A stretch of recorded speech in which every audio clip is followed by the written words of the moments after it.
ನೀವು ನಿಮ್ಮ ಐಫೋನಿಗೆ ಹೊಸದಾಗಿ ಈ ಸಿಮ್ಮನ್ನು ಆಕ್ಟಿವೇಟ್ ಮಾಡಿಸಿದ್ರೆ ಸೊ ನೆಟ್ವರ್ಕ್ ಇಶ್ಯೂ ಇರುತ್ತೆ, ನೆಟ್ವರ್ಕ್ ಸಿಗ್ತಾ ಇರಲ್ಲ. ಸೊ ಅದನ್ನು ಹೇಗೆ ಸಾಲ್ವ್ ಮಾಡೋದಂತ ಈ ವಿಡಿಯೋದಲ್ಲಿ ತಿಳಿಸ್ಕೊಡ್ತೀನಿ. ಸೊ ಅದಕ್ಕಿಂತ ಮುಂಚೆ ಈ ವಿಡಿಯೋಗೆ ಒಂದು ಲೈಕ್ ಮಾಡಿ. ಸೊ ಯಾರಾದರೂ ಹೊಸ ನೋಡ್ತಾ ಇದ್ದರೆ ಆ್ಯಸ್ ಯೂಶುವಲ್ ಸಬ್ಸ್ಕ್ರೈಬ್ ಮಾಡೋದನ್ನು ಮರಿಬೇಡಿ. Okay, so first of all ಇದು 2 ಸ್ಟೆಪ್ಪನ್ನು ನೀವು ಫಾಲೋ ಮಾಡಬೇಕಾಗುತ್ತೆ. ಫಸ್ಟ್ ನೀವು ಈ ಸಿಮ್ಮನ್ನು ಆ್ಯಕ್ಟಿವೇಷನ್ ಮಾಡ್ಕೊಂಡು ಬಂದಿರ್ತೀರಲ್ವ, ಸೊ ಆ ಒಂದು ಸಿಮ್ಮನ್ನು ನೀವು ಜಸ್ಟ್ ನಿಮ್ಮ ಫೋನಲ್ಲಿ ಹಾಕಿಟ್ಟಿರ್ತೀರ. ಸೊ ಅದು ಇದ್ದಕ್ಕಿದ್ದಂಗೆ ನೆಟ್ವರ್ಕ್ ಇಂಟು ಮಾರ್ಕ್ ಬರುತ್ತೆ. ಸೊ ಅದು ಏನಕ್ಕೆ ಬರುತ್ತೆ ಅಂದರೆ, ಸೊ ನಿಮಗೆ ಒಂದು ಕನ್ಫರ್ಮೇಷನ್ ಮೆಸೇಜ್ ಬರೋವರೆಗೂ ಆ ರೀತಿಯಾಗಿ ಬರ್ತಾ ಇರುತ್ತೆ. ಒಂದು 2 to 4 ಟೈಮ್ ನಿಮಗೆ ಆ ಥರ ಬರುತ್ತೆ ಮೆಸೇಜ್.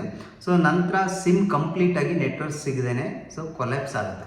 ಸೊ ಆ ಒಂದು ಸಿಮ್ಮನ್ನು ನೀವು ಆ್ಯಂಡ್ರಾಯ್ಡ್ ಫೋನ್ಗೆ ಹಾಕೊಂಡಿದ್ರು ಸರಿ ಅಥವಾ ಐಫೋನಲ್ಲಿ ಹಾಕ್ಕೊಂಡಿದ್ರು ಸರಿ, ಆ ಒಂದು ಸಿಮ್ ಕೊಲ್ಯಾಪ್ಸ್ ಆಗುತ್ತೆ.